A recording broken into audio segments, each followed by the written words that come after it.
The scorching sun kissed the asphalt, but it did not warm the soul of the man in the wheelchair.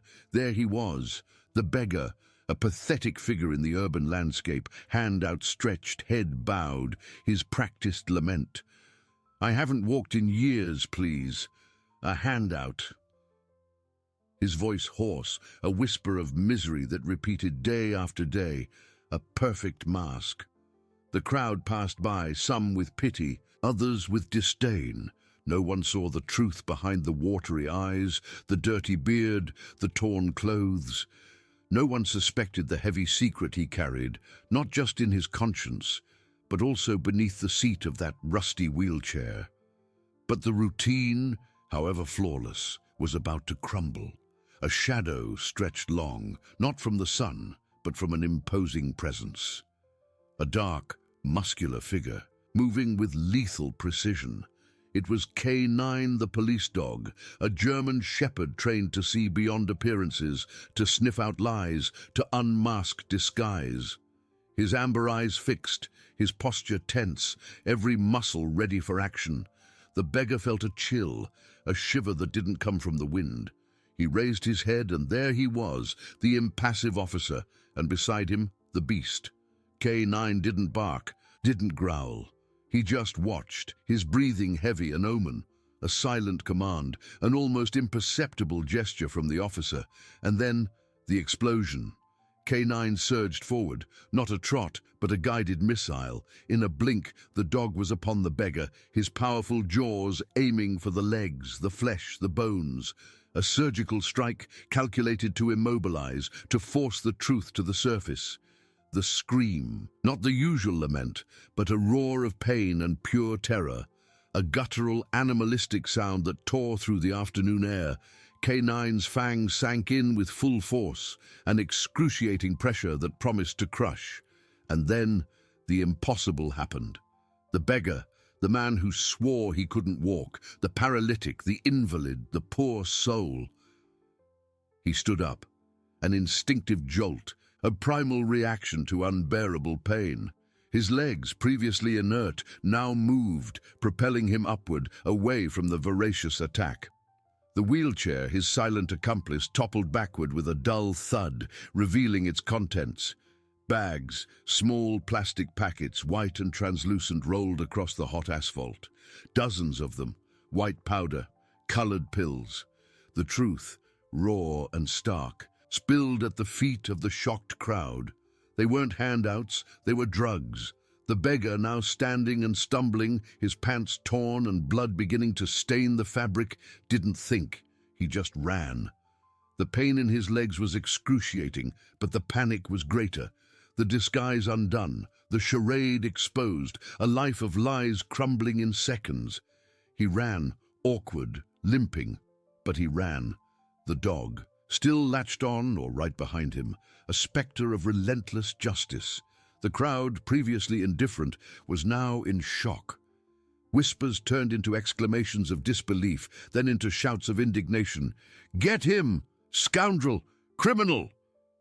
The words were thrown stones, each hitting him with the force of a revelation. The scattered drug bags gleamed under the sun, silent witnesses to a heinous fraud. The officer, with a cold, satisfied smile, watched the scene. The trap had worked. The predator, now hunted, attempted a futile escape. Every step of the fake beggar was a confession, every bag of drugs, irrefutable evidence. The chase began. The man, previously motionless, now ran for his life, but fate had already caught up. The sound of sirens, distant at first, now approached, a chorus of condemnation. There was nowhere to go. The street, once his stage, was now his prison. The truth, brutal and relentless, had finally freed him from his wheelchair, only to shackle him to justice. The scream of pain still echoed, but adrenaline was a temporary balm, a drug more potent than any he sold. He ran, a grotesque spectacle of desperation, his injured legs propelling him forward at an awkward yet surprisingly fast pace. Each step was a stab, a vivid reminder of K9's fangs, but fear was a stronger engine than pain. K9 was no longer latched onto his legs. The officer's silent command had been clear. Attack, but release. The dog, a trained predator, had played his part, forcing the truth to the surface. Now he was the relentless shadow, a dark, muscular figure following closely, his amber eyes fixed on the target, his breathing heavy and constant, a drum of condemnation. K9 didn't need to bark. His presence was a more eloquent threat. The crowd, previously paralyzed by shock, began to react. Whispers turned into shouts, disbelief into indignation. "Get him! Scoundrel! Criminal!" The words were thrown stones, each hitting him with the force of a revelation. He was no longer the poor soul, the invalid deserving of pity. He was the faker, the dealer, the monster. The mask had fallen, and the ugliness of his soul was exposed under the scorching sun. He darted into the street, ignoring the traffic that now honked in panic. Cars braked sharply, drivers screamed, but he saw nothing beyond escape. The city, once his perfect hiding place, now transformed into a labyrinth of traps. Every corner was a false hope, every alley a dead end. The pain in his legs intensified, warm blood trickling, staining the asphalt with each step. But he couldn't stop. Stopping meant prison, meant the end. The officer watched, a cold, satisfied smile on his lips. There was no rush. The trap was set, and the rat was already cornered. He didn't need to run. K9 would do the heavy lifting, and the sirens, now closer, would do the rest. The sharp, rising sound was the soundtrack to his downfall, a chorus of condemnation approaching with every second.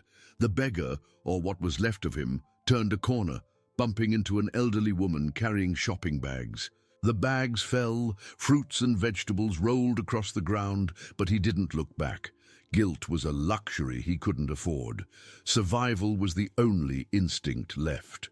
K9, with impressive agility, leaped over the obstacles without losing rhythm, without losing focus. The dog was the personification of relentless justice, a four-legged ghost that knew neither fatigue nor pity. He tried to blend into the crowd, a sea of shocked and curious faces, but his disheveled figure, the blood on his pants, the panic etched on his face, betrayed him. He was a discordant note in a tableau of normalcy, a glitch in the urban matrix. People recoiled from him, involuntarily clearing a path for the chase, as if the very air rejected him. With each block, exhaustion became a heavier burden. His lungs burned, his legs screamed, and his vision began to blur. But the sound of sirens was a whip propelling him forward. They were no longer distant. They were there in every direction, surrounding him, closing the net. The shrill sound was deafening, a constant reminder that time was running out. He spotted a market, a tangle of stalls and people, a chance to disappear. Without thinking, he plunged inside, knocking over fruit crates, pushing customers, creating a trail of chaos and indignation. "Thief! Crazy!" The shouts followed him. K9, with his keen intelligence, maneuvered between the stalls with frightening precision, his movements calculated, his determination unwavering. The dog wasn't just brute force, he was a focused mind, a heat sensor tracking him flawlessly. The beggar stumbled over a pile of crates, falling to his knees. Pain exploded in his legs, a liquid hell that made him roar. He rose, stumbling, his face contorted, sweat mixed with blood. There was nowhere to go. The sirens were now so close that the blue and red lights pulsed on the market walls, painting the scene with the colors of disgrace. He looked back. K9 was there, a few feet away, muscles tense, ready for the final lunge. And behind the dog, the officer, calm, victorious. The trap had closed. The beggar, the man who swore he couldn't walk, had run his last race. The freedom that pain had granted him was merely an illusion, a brief interval before being shackled by a much heavier truth. The street, once his stage, was now his prison. Justice, relentless and inevitable, had finally caught up to him. The air vibrated with the urgency of sirens, a shrill chorus sealing his fate. On the market floor, amidst crushed fruits and the smell of sweat and desperation, the fake beggar raised his eyes. K9 didn't wait. The German shepherd, a force of nature, lunged, not a savage attack, but a calculated, precise pounce. His jaws didn't seek flesh, but balance, the last flicker of resistance. The man stumbled, his legs already failing, the pain excruciating. He fell, not a tumble, but a forced surrender, a collapse of body and spirit. K9 immobilized him, not with violence, but with the unyielding pressure of his muscular body, a weight that crushed any pretense of escape. The officer approached, without haste, without fury, just the calm authority of one who knows that justice, at times, is a slow but inevitable process. The officer's eyes met those of the man on the ground. There was no triumph, only a cold resolution. "It's over!" The word, a whisper amidst the pandemonium, cut through the air like a blade. Handcuffs clinked. Cold, metallic, they sealed the end of an era. The man, once the master of disguise, was now merely a criminal, his hands bound behind his back. The pain in his legs was a constant reminder of the price of his charade, but the pain of humiliation was deeper, more corrosive. He was lifted, not gently, but with the firmness required for a body that resisted, even if only by reflex. The market, once a refuge, was now a stage. Hundreds of eyes watched him, not with pity, not with disdain, but with a toxic mix of shock and anger. The shouts of "scoundrel" and "dealer" were a chorus of condemnation, each voice a stone thrown at his exposed soul. The vendors, previously concerned with their knocked-over goods, now pointed, their faces contorted in contempt. The mask had fallen, and the truth was ugly. More patrol cars arrived. Blue and red lights danced on the market walls, painting the scene with the colors of the law. Uniformed officers spread out, cordoning off the area, controlling the crowd.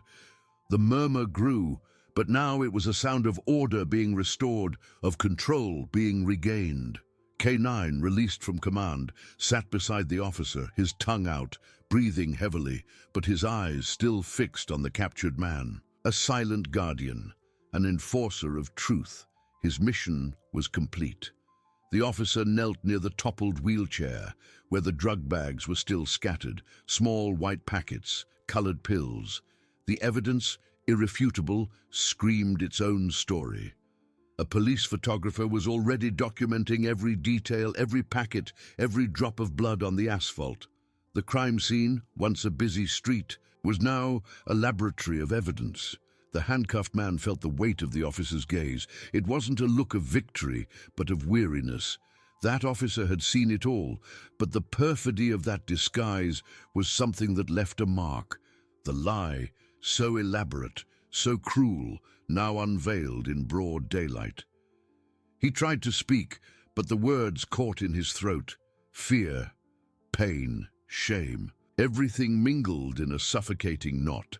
His life, built on quicksand of lies, crumbled around him. The wheelchair, his silent accomplice, lay broken, a symbol of his undone charade.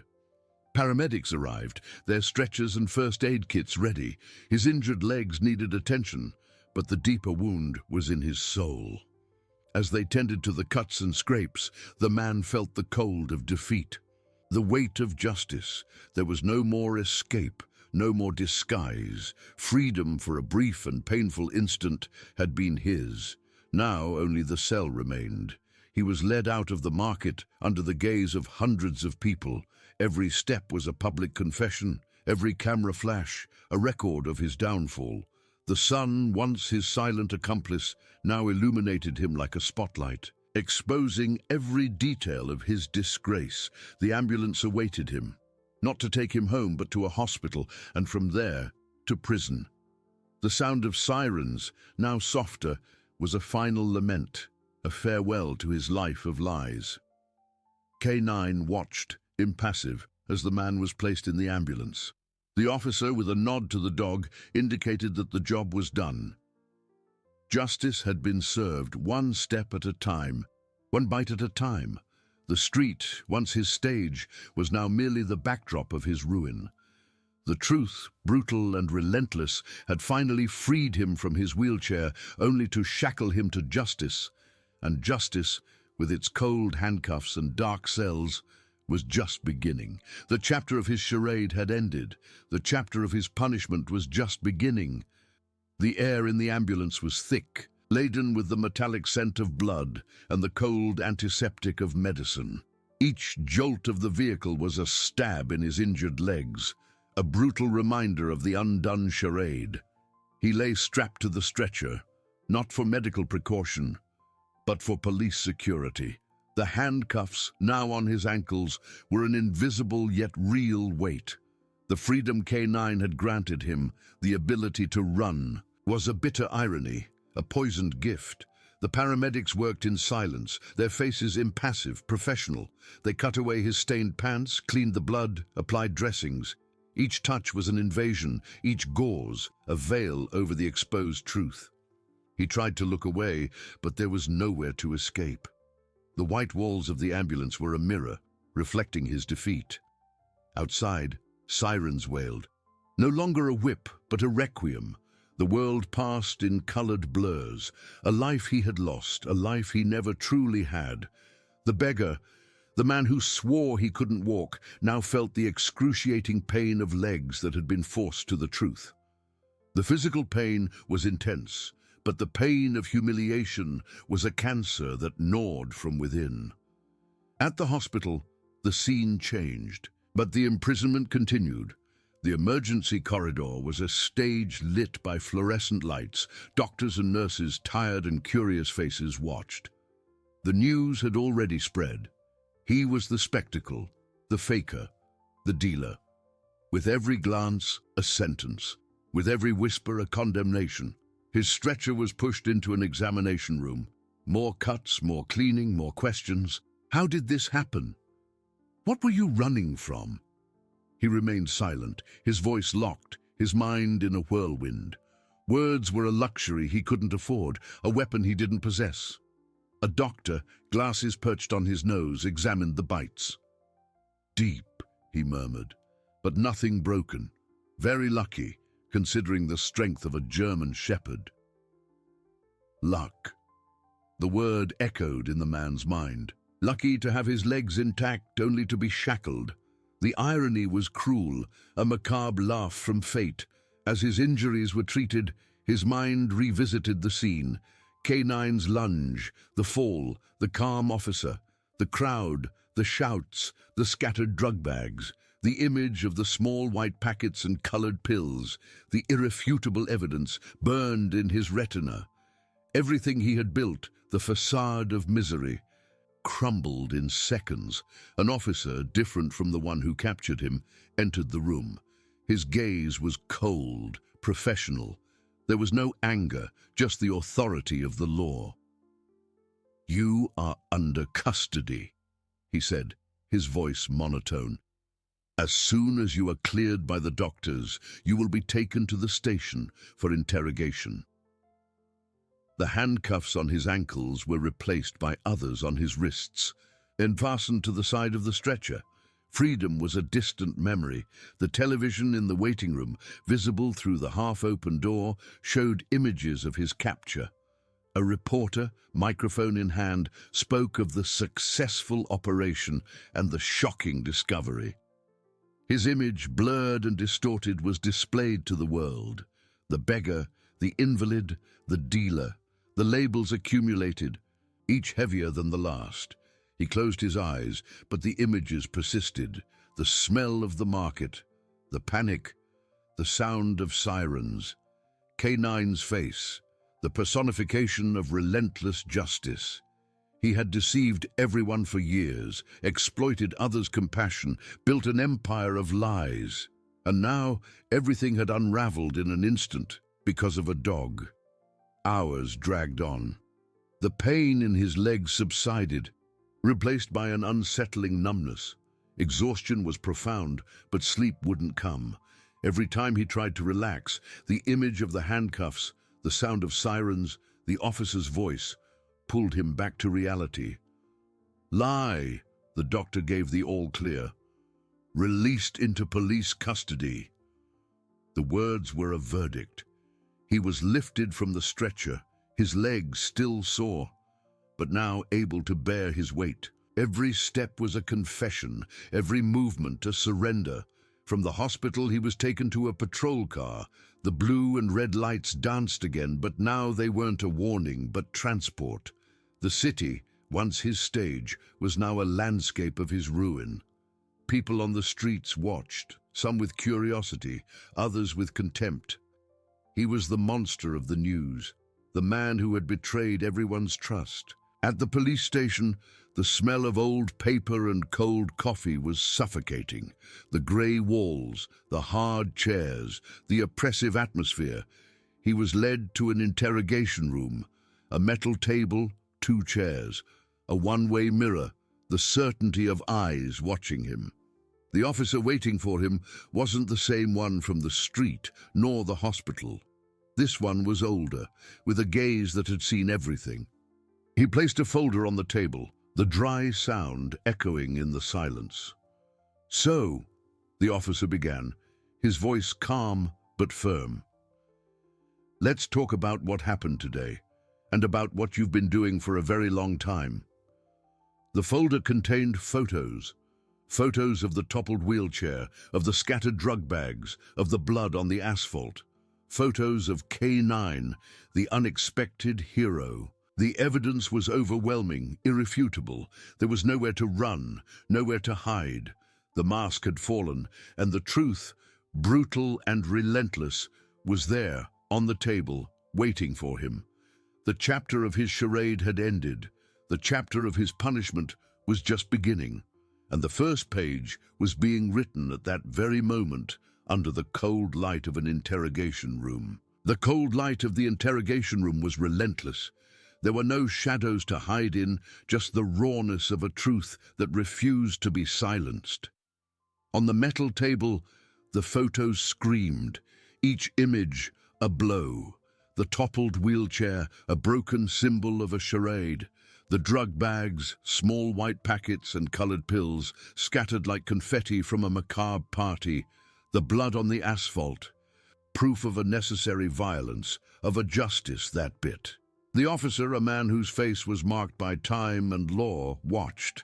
There was no rush in his eyes, just the patience of one who had seen all masks fall. His voice, calm and grave, filled the heavy silence. "So," he repeated, the sound echoing, "let's talk about what happened today and about what you've been doing for a very long time." The beggar, now just a handcuffed man, felt the weight of those words. They were heavier than the handcuffs, more painful than K9's bites. The truth, exposed without mercy, was a mirror he couldn't break. He tried to avert his gaze from the photos, but they pulled him back. The image of K9, the dog that unraveled years of lies, was the cruelest of all. An animal, a simple dog, had been the herald of his ruin. His mind was a whirlwind, years of acting, of pleas, of pitying glances. The wheelchair, his silent accomplice, was his throne. The invalid disguise, his impenetrable armor. The coins, the bills, the handouts, each one a drop of poison that fed his empire of lies. And under the cloak of others' compassion, he sold death.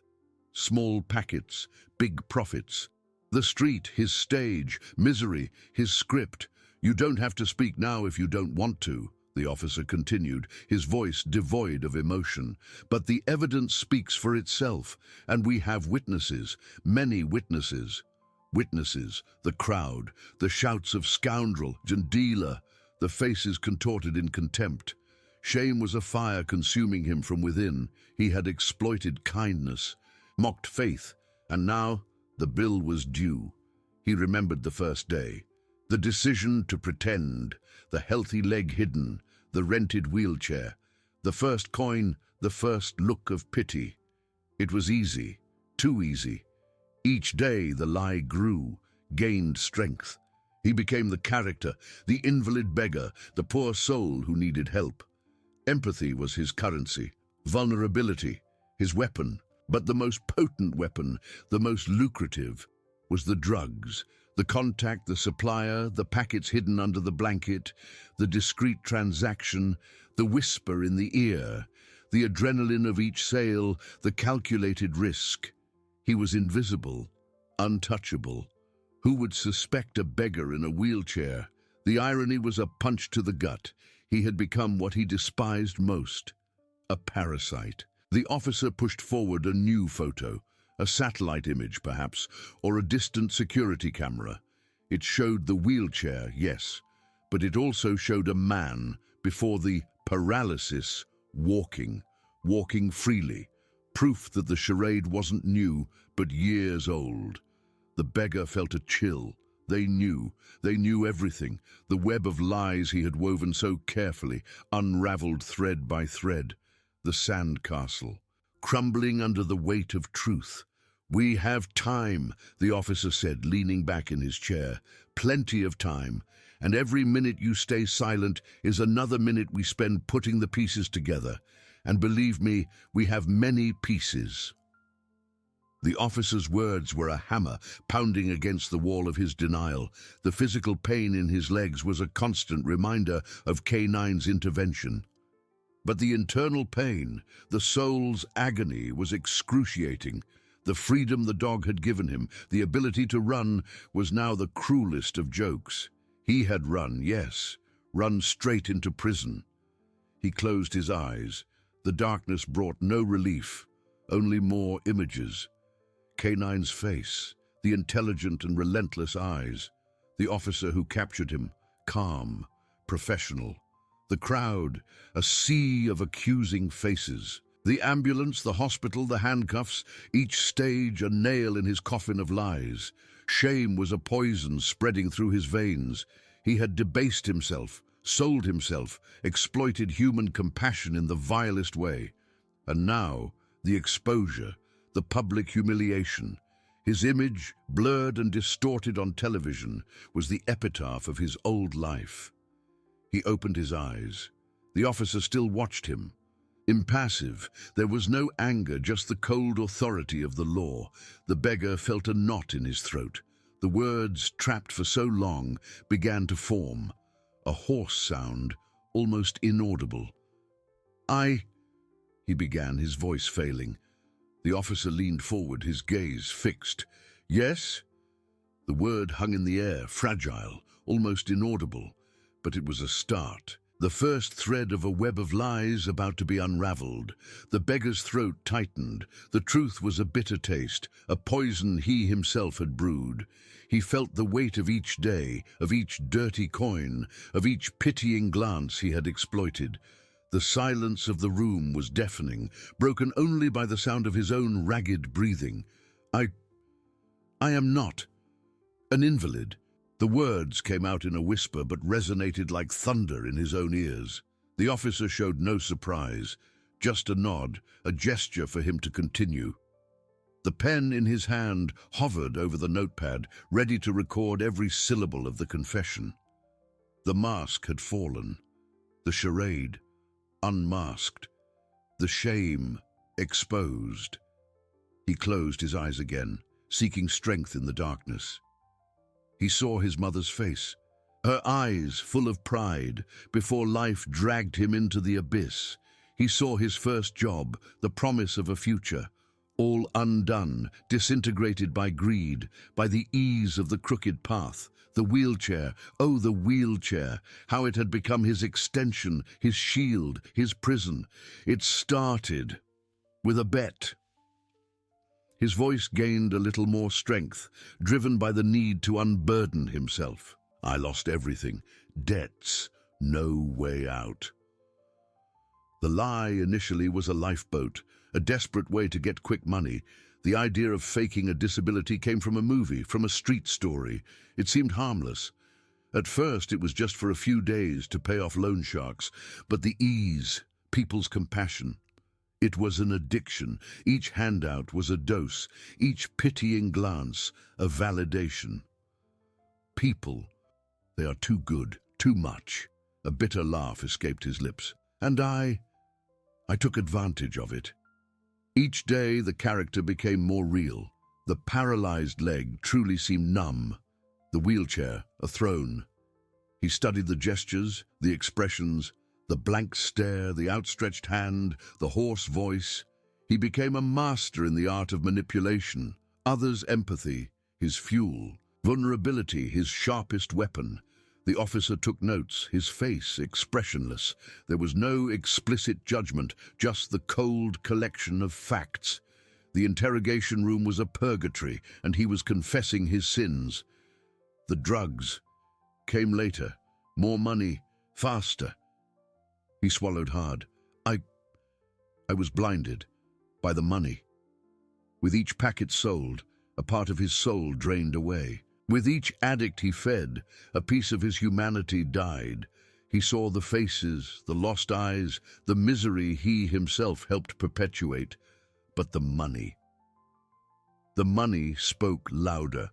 The hidden luxury, the secret pleasures, the sense of power that came from deceiving the world. He had built an empire of lies upon human compassion. And now that empire crumbled. The dog, K9, an animal, a simple dog, had brought down years of charade.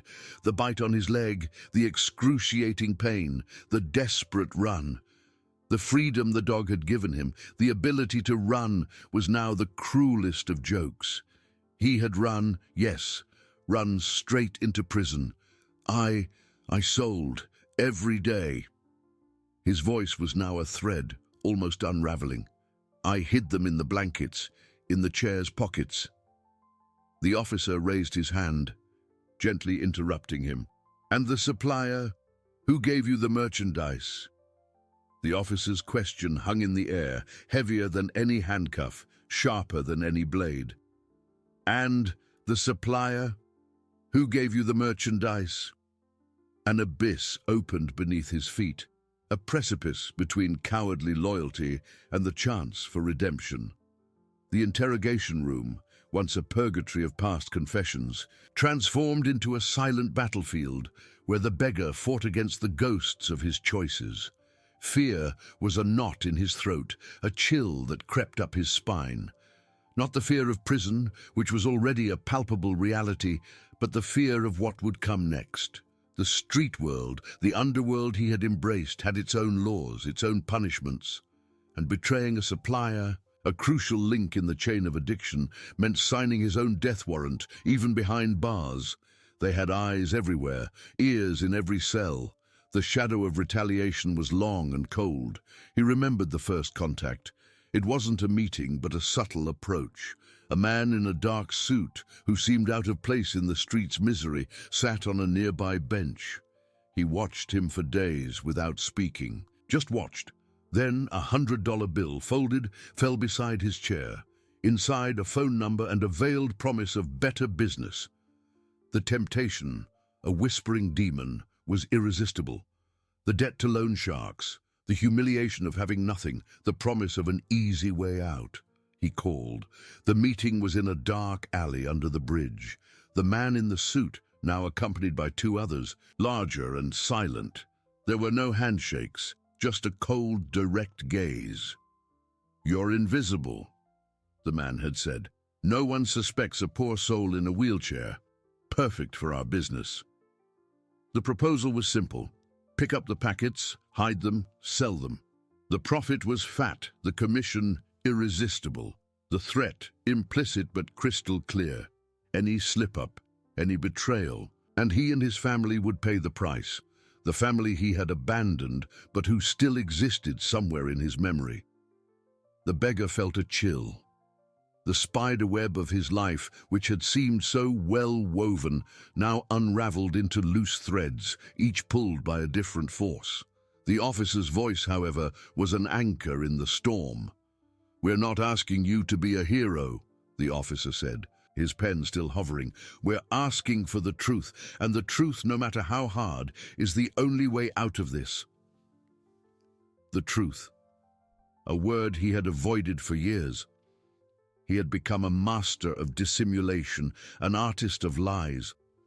But now the art had turned against the artist. He was his own masterpiece of deception, and he was being unraveled layer by layer. The packets arrived discreetly. Sometimes, a delivery rider would hand over a bag of donations with a false bottom. Other times, a car would stop quickly, and a packet would be tossed onto his blanket as he pretended to sleep. The merchandise was varied: cocaine, crack, pills, all packaged in small portions, ready for quick sale. He hid them with mastery, under the chair's seat, in secret compartments. He had adapted himself, sewn into the lining of his old blankets. The wheelchair, his silent accomplice, was also his mobile warehouse. The clients were a parade of human misery: lost teenagers, desperate adults, faces marked by pain and the incessant search for ephemeral relief. He saw the destruction in their eyes, the addiction he fueled with each transaction. In the beginning, there was a remnant of guilt, a whisper of conscience. But the money, the constant flow of bills, silenced that voice. With each sale, a piece of his soul drained away, replaced by a cold indifference. He was a parasite, yes, but a lucrative parasite. The officer cleared his throat, breaking the prolonged silence. "Sir, we need a name, or a nickname, a description." The pressure was unbearable. Loyalty to the criminals, who had turned him into a pawn, or loyalty to himself, to the small spark of humanity that still remained. The choice was clear, but fear paralyzing. He had betrayed the trust of so many. Now he would have to betray the loyalty of others. But these others were not victims, they were tormentors. And he, the beggar who swore he couldn't walk, was about to take the most difficult step of his life. The image of K9, the police dog, flashed in his mind. The intelligent eyes, the relentless force. The animal that had freed him from the charade, but imprisoned him to the truth. The pain in his leg, now a constant reminder that the charade was over. The desperate run, the momentary freedom, the inevitable fall. He took a deep breath, the air feeling dense and heavy. Sweat trickled down his forehead. His throat was dry, but the words needed to come out. It was the only way. Not to freedom, but to a different kind of relief. The relief of no longer carrying the weight of so many lies alone. He was called the Crow, he began, his voice hoarse, almost inaudible. The officer leaned forward, his pen finally touching the paper. The Crow. And how would you describe him? The first piece of the puzzle, the most dangerous, had been delivered. The beggar, now just a broken man, felt a tremor run through his body. He had crossed the line. From that moment on, his life would never be the same. The truth, brutal and relentless, was there, in the room, waiting for him. And he, the beggar who swore he couldn't walk, was about to take the first step towards his punishment, and perhaps his redemption. The supplier's confession was the point of no return. The game had changed. The officer leaned forward, his pen finally touching the paper. The sound scratched the silence, a cold record of a hot betrayal. The Crow. And how would you describe him? The officer's voice was a scalpel, dissecting the charade, seeking the truth beneath the skin. The beggar swallowed hard, his throat scratched. To describe the Crow was to conjure a ghost, to give form to the fear that had paralyzed him for so long. He was the shadow, he began, his voice hoarse, almost a whisper. I never saw him smile. Cold eyes, dark suit, always impeccable, even on the street. It was a description of power, of control, of a veiled threat that permeated every interaction. He didn't speak much. He gave orders, with a look, with a gesture. The image of the man in the suit, the $100 bill, the dark alley under the bridge, it all came back vivid and terrifying. He had others, two big guys, always with him, silent, like guard dogs. Udum, The memory of the enforcers, their muscles tense beneath their clothes, their empty stares. They were the guarantee that orders would be followed, the constant reminder of the price of disobedience. The officer took notes without looking up. Every word, a brick in the construction of the case. Where did you meet? How often? The meetings were irregular, always in different places. Alley, park, always at night or in the early morning. The beggar described the choreography of the crime, the discretion, the paranoia, the constant change of routine. He never repeated the location, never the time. He was methodical, cold. The crow's mind was a fortress, his movements calculated. And the packets, how did he deliver the merchandise? In various ways. Sometimes a delivery rider with a bag of donations. False bottom. The memory of the extra weight, the chemical smell beneath the fabric. Other times a car would stop quickly, threw the packet onto my blanket.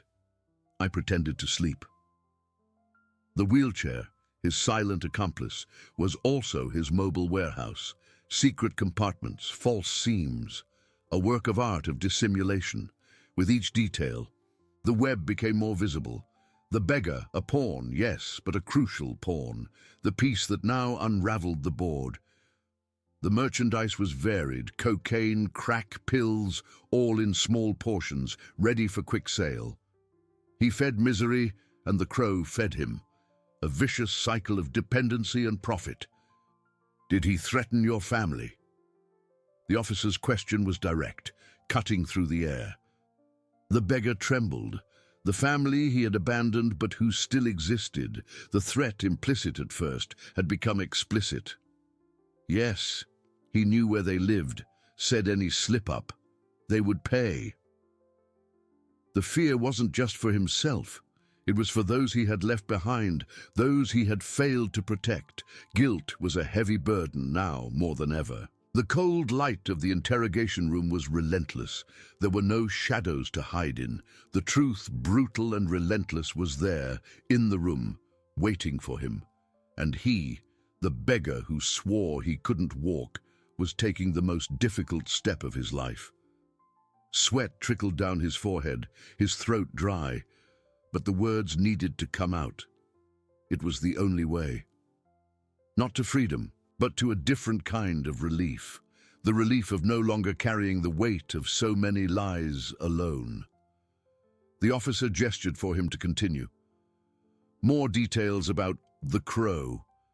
Anything that might help identify him. He had a scar, small, above his left eyebrow, almost imperceptible, but it was there. A tiny detail, but one that could be the key. His memory, previously clouded by the smoke of lies, now cleared with the urgency of confession. And the ring, a silver ring with a dark stone on the little finger of his right hand. Every word was a nail in the crow's coffin and in his own safety. He knew it. The street world, the underworld he had embraced, had its own laws, its own punishments. And betraying a supplier, a crucial link in the chain of addiction, meant signing his own death warrant even behind bars.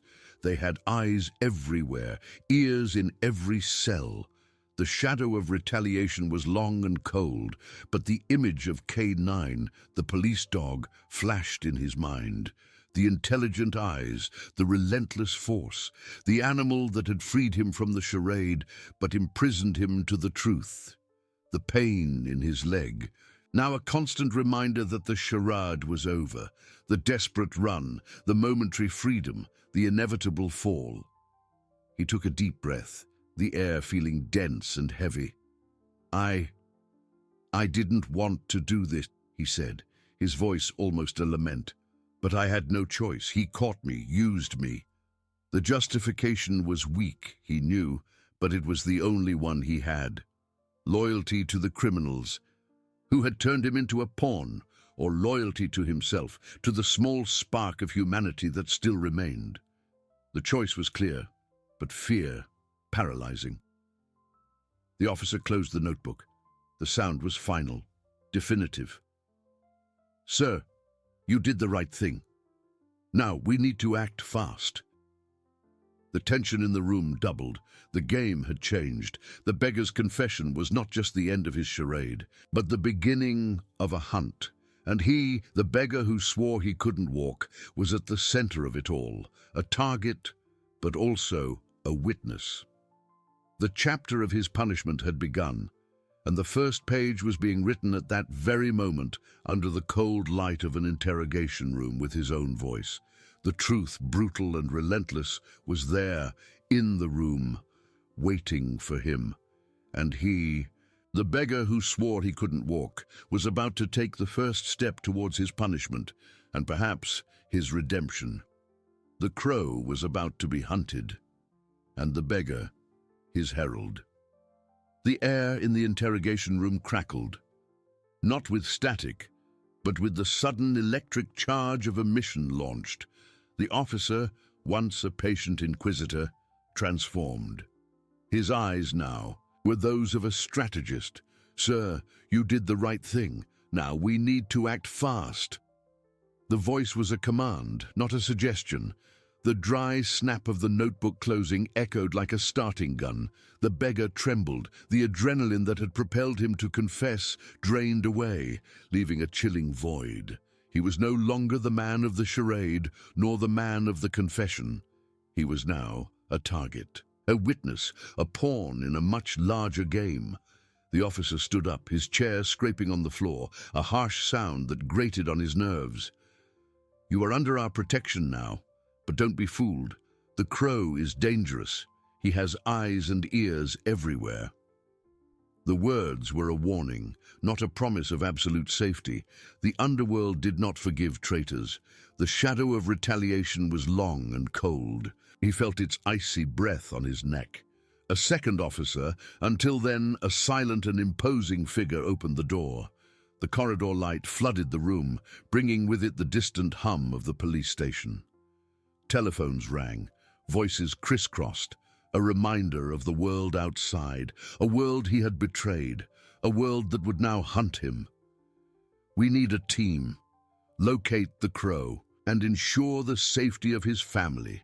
The mention of his family, a direct blow to the stomach.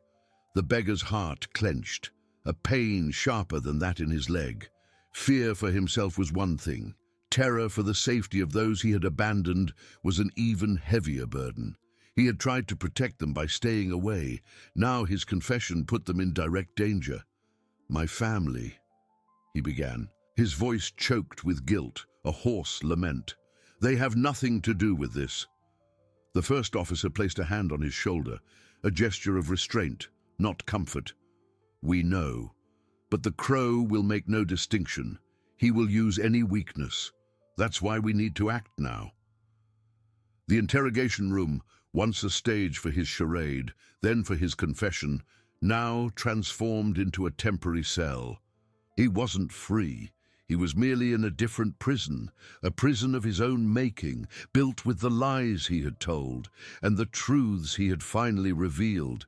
The pain in his leg, canine's bite, a constant reminder. The charade was over, the desperate run, the momentary freedom, the inevitable fall. Everything had led him to this moment. The officer gestured for him to stand up. "We're taking you to a safe place, away from here, away from the crow's eyes." The beggar tried to stand. His legs trembled.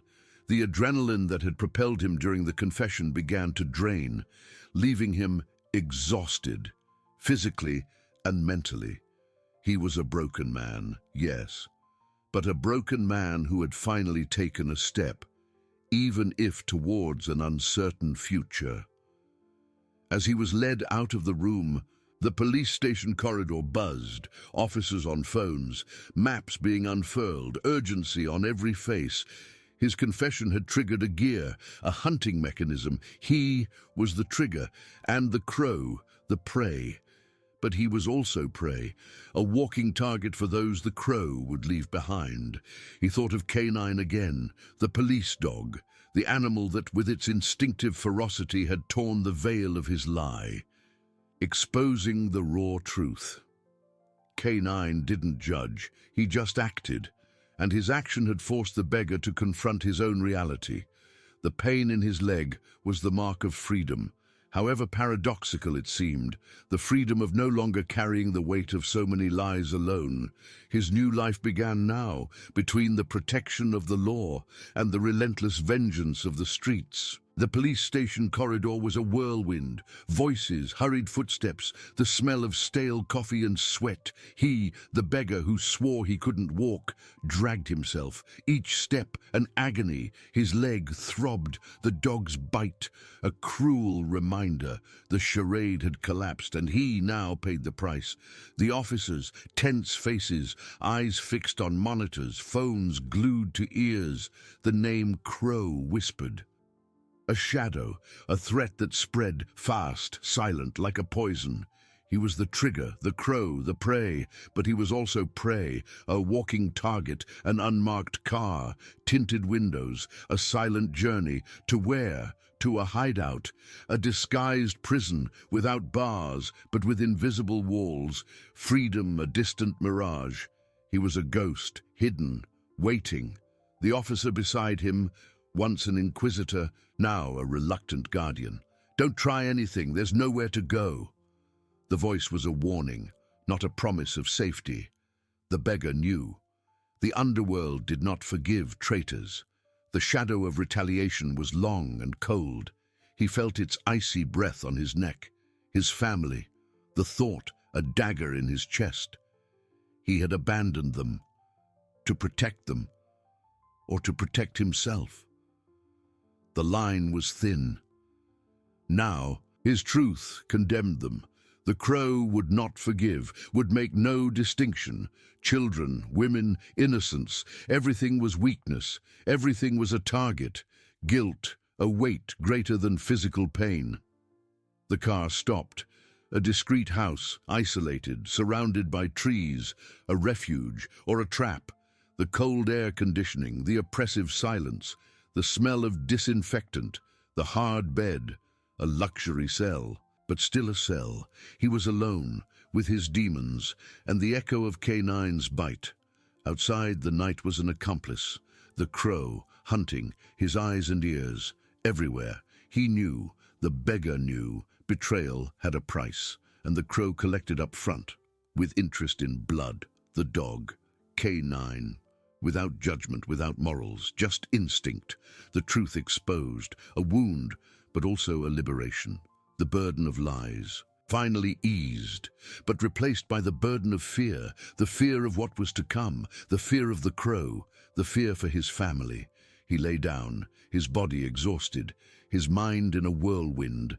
Every sound outside, an alarm. Every shadow, a threat. He had traded the wheelchair for a cell, the charade of paralysis for the reality of a hunt, the beggar's disguise for the identity of a target. The officer entered, a tray of food, bland, cold. Eat. You'll need your strength. The voice was monotonous, professional. We're working, the team is on his trail, but he's slippery. Slippery, a word that painted the crow, invisible, omnipresent, a ghost who commanded the streets, and now a ghost with a personal vendetta. The beggar tried to eat. The food tasted like sand, his throat dry. He thought of the drug bags, knocked over, scattered, the proof of his charade, the beginning of his end, and of his beginning. The clock ticked, every second a step closer to the unknown, to retaliation, to redemption, or to the end. He had taken the first step, but the road was long, and the crow, he was flying in the darkness, in search of his prey. The hunt had begun, and he, the beggar who swore he couldn't walk, was the prize, dead or alive. The food, sand in his mouth, refused to go down, his throat a desert. The beggar, now a prisoner of his own truth, felt the weight of every undone lie. The officer, a spectre of duty, watched. He's slippery. The phrase echoed, painting the crow as a shapeless shadow, an invisible predator moving in the city's underbelly. And he, the beggar, was the blood trail. The house, a forced refuge, was a deafening silence. Every creaking floorboard, every leaf brushing the window was a trigger for dread. He was safe, yes, but safety had the bitter taste of solitude and guilt. Guilt for his family. The thought was a twisted dagger in his chest, more painful than K9's bite. He had abandoned them, believing distance would be a shield, another lie to himself. Now his confession tore that protective veil, exposing them to a monster's fury. The crow knew no limits, made no distinctions for innocents. Children, women, they were just pawns on his board of vengeance. Weaknesses to be exploited, targets to be eliminated. The beggar closed his eyes, the image of loved faces etched in the darkness. What had he done? Tried to protect them with silence, condemned them with truth. The irony was cruel. K9's bite, the physical pain, a relief compared to the mental agony. The dog, in its instinctive simplicity, had been the catalyst, the herald of truth, the one who had forced the beggar to stand, to run, to expose the charade. And with it, the web of lies that connected him to the crow. The drug bags scattered on the asphalt were the proof of his downfall and of his rebirth. But what kind of rebirth was this? A luxury cell, a ghost's life, hunted, marked. Between the protection of the law and the relentless vengeance of the streets, freedom, true freedom, seemed more distant than ever. The officer approached. "We have to go. Now." The voice was firm. No room for questions. The cold air conditioning, the smell of disinfectant, the oppressive silence. Everything dissolved. The house, a temporary refuge, was abandoned. The darkness outside was a promise of danger, of confrontation. An unmarked car, tinted windows, once again. But this time, the direction was different. Not to a hideout, to the eye of the storm. The hunt had intensified. The crow was moving, and they, the law and its prey, were on his trail. Or were they the ones being trailed? He looked at the night outside, vast, relentless. The crow was flying. He felt his presence, his eyes and ears everywhere. Betrayal had a price, and the crow collected up front, with interest in blood. His leg still throbbed, K9's mark, a constant reminder of the charade, of the truth, of the freedom that cost so much. He had taken the first step. Now he was running, no longer to escape the truth but to confront it, to protect what remained. The road was long, dark, and the crow, he was there, waiting. The hunt had truly begun. And he, the beggar who swore he couldn't walk, was the prize. Dead or alive, the end was near. And he, for the first time in a long time, was ready to face it, no longer as a crippled beggar, but as a man who had betrayed, and who now would pay the price of his redemption, or of his annihilation. The night swallowed the car, and with it, the man's destiny.